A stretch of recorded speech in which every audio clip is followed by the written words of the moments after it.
சர்தார் வல்லபாய் படேலின் 150வது பிறந்தநாள் விழா மத்திய பிரதேசம் மாநிலம் சத்னாவில் உள்ள செமரியா சவுக் பகுதியில் நேற்று நடந்தது.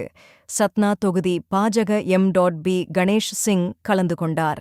அப்போது அங்குள்ள அம்பேத்கர் சிலைக்கு மாலை அணிவிப்பதற்காக நகராட்சிக்குச் சொந்தமான ஹைட்ராலிக் கிரேன் ஒன்றில் எம்.பி. ஏறி மேலே சென்றார்.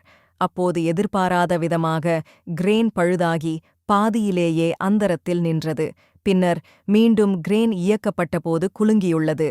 இதனால் கடும் ஆத்திரமடைந்த எம்.பி. கணேஷ் சிங் கிரேன் மீண்டும் கீழே இறங்கியதும் கோபத்துடன் கிரேனை இயக்கிய கணேஷ் குஷ்வாஹா என்ற நகராட்சி ஊழியரை தன் அருகே அழைத்து அவரது கையை பிடித்து இழுத்து அனைவர் முன்னிலையிலும் கன்னத்தில் பளார் என அறைந்தார்.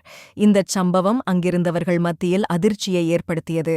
இந்த காணொளி தற்போது சமூக வலைதளங்களில் தீயாகப் பரவி பெரும் சர்ச்சையை ஏற்படுத்தியுள்ளது.